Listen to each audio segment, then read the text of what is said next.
حدیث مبارکہ میں ہے کما تعیشون تموتون، تم جس حال میں زندگی گزارو گے تمہیں اسی حال میں موت آئے گی۔ تو ایک آدمی زندگی میں جس عمل کو بار بار کرتا ہوگا تو موت کے وقت وہی الفاظ اس کی زبان پر جاری ہوں گے، اور جب موت کے وقت کلمہ زبان پر جاری ہوا تو آدمی کے لیے جنت میں جانے کا سبب بنے گا۔ چنانچہ حدیث پاک ہے ان معاذ بن جبل رضی اللہ عنہ قال قال رسول اللہ صلی اللہ علیہ وسلم من کان آخر کلامہ لا الہ الا اللہ دخل الجنہ، جس شخص کا آخری کلام یعنی جس نے موت کے وقت یوں پڑھا لا الہ الا اللہ تو وہ بندہ جنت میں داخل ہو گیا۔ موت کے وقت یہ ہماری زبان پہ جاری ہو،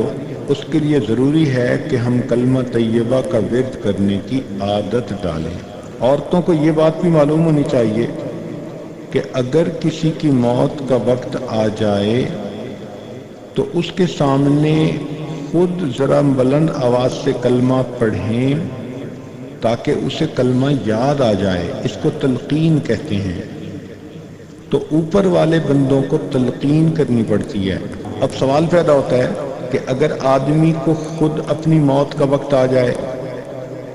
ہارٹ اٹیک میں جیسے پتہ چل جاتا ہے کہ میں گیا دنیا سے، یا کوئی اور ایسی کیفیت ہو، تو موت سے پہلے مرنے والے کے لیے ایک دعا پڑھنا وہ بھی حدیث میں منقول ہے کہ اگر بندہ محسوس کرے کہ بس میری جان نکلنے لگی تو وہ دعا پڑھے اللہم اغفر لی وارحمنی،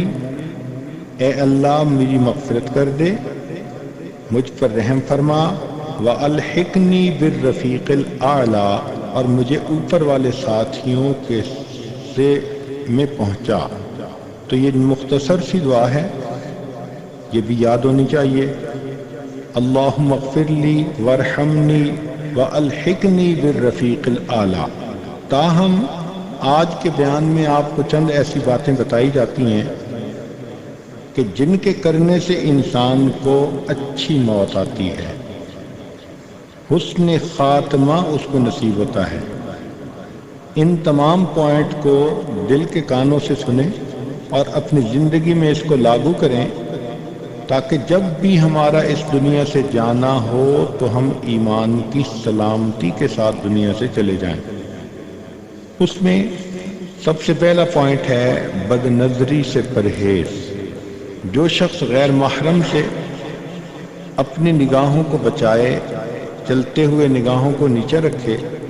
تو یہ غیر محرم سے نگاہوں کو بچانا ایمان پر مرنے کا سبب بنتا ہے۔ دوسرے لفظوں میں یوں کہہ سکتی ہیں کہ جس کو بد نظری کی عادت ہوگی مرتے وقت کلمہ اس کو بھول جائے گا۔ اب سنیے، حدیث پاک میں آتا ہے النظر سہم من سہام ابلیس، کہ نظر شیطان کے تیروں میں سے ایک تیر ہے، مسموم من ترکہا مخافیتی، جس نے میرے خوف کی وجہ سے اس کو ترک کر دیا، یعنی غیر محرم کی طرف دیکھنا چھوڑ دیا، ابدلتہ ایمانا، اس کو ایسا ایمان عطا کیا جائے گا، یجد حلاوتہ فی قلبہ، کہ جس کی لذت وہ اپنے دل میں محسوس کرے گا۔ یعنی غیر محرم کی طرف سے نظر ہٹائی تو اس کے بدلے اللہ تعالیٰ اس کو ایمان کی حلاوت عطا فرمائیں گے۔ اور ملا علی قاری رحمۃ اللہ علیہ فرماتے ہیں وقد ورد، اور یہ بات آئی ہے، ان حلاوت الایمانی، کہ ایمان کی حلاوت اذا دخلت قلبا، جب وہ دل میں داخل ہو جاتی ہے، لا تخرج منہ ابدا، پھر دل سے کبھی بھی نہیں نکلتی۔ اس کا مطلب یہ ہوا کہ غیر محرم سے اپنی نگاہ بچانے کا انعام ایمان کی لذت، اور ایمان کی لذت کا نتیجہ اچھی موت، اور اچھی موت کا نتیجہ جنت کا داخلہ۔ حلاوت ایمان کی کچھ علامتیں کتابوں میں لکھی ہیں، چنانچہ فرمایا کہ جب ایمان کی حلاوت ملتی ہے تو استلذاذ الطاعات، انسان کو عبادت میں مزہ آتا ہے، ایثارها علی جمیع الشہوات، تمام شہوتوں کو چھوڑنا اس کے لیے آسان ہوتا ہے، تحمل المشاق فی مرضات اللہ، اللہ کی رضا حاصل کرنے کے لیے مشقتیں اٹھانا اس کے لیے آسان ہو جاتا ہے، الرضا بالقضاء فی جمیع الحالات،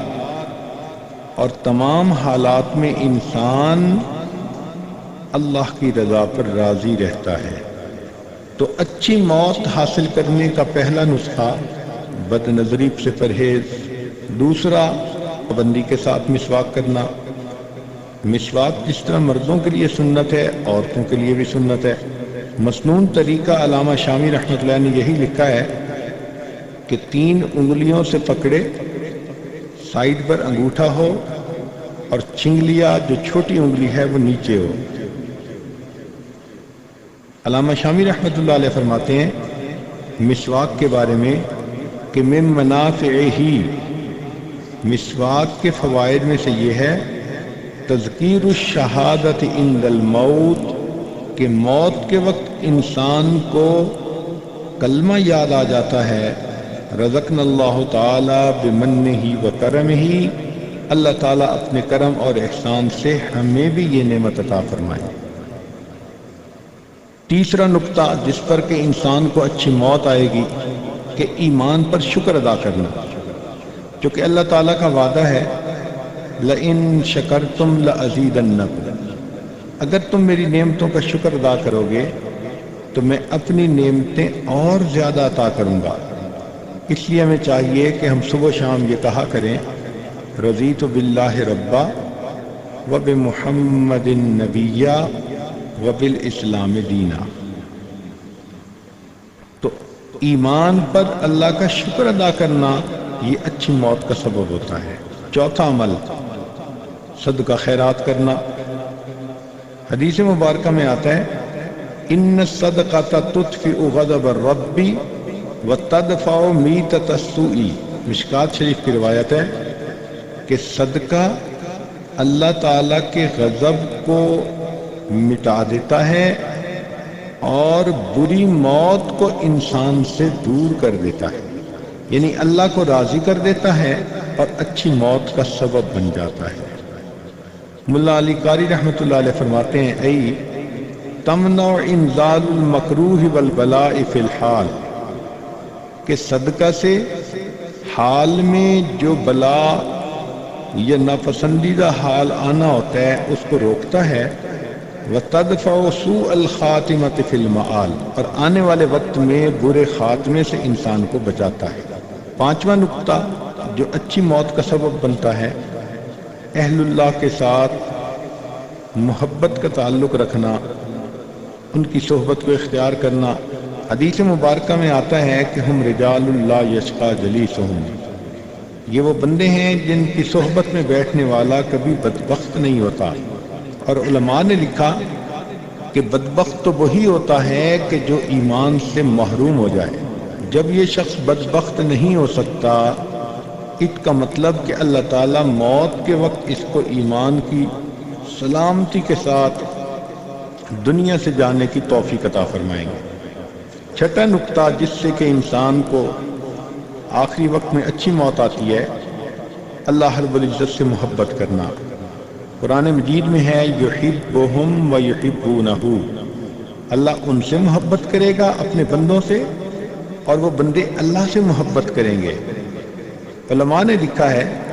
کہ جو شخص دنیا میں اللہ رب العزت سے محبت کرے گا آخرت میں دشمنوں کی قطار میں شامل نہیں کیا جائے گا۔ ساتواں عمل جس سے اچھی موت آتی ہے کہ انسان پاک دامنی کی زندگی گزارے۔ چنانچہ حدیث پاک میں ہے کہ اگر کوئی عورت کسی مرد کو گناہ کی طرف بلائے، ذات منصب و جمال، وہ بڑی خوبصورت بھی ہو اور اچھے گھر کی ہو، اور وہ آگے سے کہہ دے قول انی اخاف اللہ، کہ میں اللہ سے ڈرتا ہوں، تو اس کے بدلے اللہ تعالیٰ اس کو عرش کا سایہ عطا فرمائیں گے اور جن کو عرش کا سایہ قیامت کے دن ملے گا یہی لوگ جنت میں داخل کیے جائیں گے۔ ہر عورت اپنی زندگی میں اس ایک عمل کی وجہ سے اچھی موت مر سکتی ہے، جنت میں داخل ہو سکتی ہے، کیونکہ اکثر و بیشتر نوجوان بچیوں کو کہیں نہ کہیں سے گناہ کی دعوت ملتی ہے، تو جب بھی کہیں سے گناہ کا ارادہ اس کو محسوس ہو تو فوراً دل میں کہے انی اخاف اللہ، میں اللہ سے ڈرتی ہوں۔ اللہ کے ڈر کی وجہ سے اگر یہ غیر محرم مرد کو اپنے سے دور رکھے گی تو اس کے بدلے میں اللہ رب العزت اس کو جنت عطا فرمائیں گے۔ 8واں، اذان کے بعد جو دعا ہے جو کتابوں میں لکھی ہے اور اذان کے بعد مانگی جاتی ہے، بخاری شریف میں ہے کہ جو شخص اس دعا کی پابندی کرے گا حلت لہو شفاعتی، اس بندے کے لیے میری شفاعت لازم ہو گئی۔ تو مولا علی قاری رحمۃ اللہ علیہ نے فرمایا ففیہ اشارۃ، اس میں اشارہ ہے الی بشارت حسن الخاتمہ، کہ اللہ تعالیٰ اس بندے کا خاتمہ اچھا فرما دیں گے۔ 9واں پوائنٹ کہ انسان اپنے حسن خاتمہ کی خود دعا بھی مانگے، اللہم بارک لنا فی الموت وفی ما بعد الموت۔ یہ جو دعا ہے تو مختصر سی، مگر اس کی برکت سے اللہ تعالیٰ بندے کو اچھی موت عطا فرماتے ہیں۔ اللہم بارک لنا فی الموت وفی ما بعد الموت۔ 10واں کہ انسان یہ دعا مانگے ربنا لا تزغ قلوبنا بعد اذ ہدیتنا وہب لنا من لدنک رحمہ، اے اللہ ہدایت ملنے کے بعد ہمارے دلوں کو ٹیڑھا نہ کر دیجیے۔ یہ ایسی برکت والی دعا ہے کہ اس کی برکت سے انسان آخری وقت میں ہدایت پر رہتا ہے اور اس کو کلمے پہ موت آتی ہے۔ تو یہ 10 ایسی باتیں ہیں کہ جن کا خیال رکھیں گی تو انشاءاللہ اپنے اپنے وقت پر اللہ تعالیٰ کی طرف سے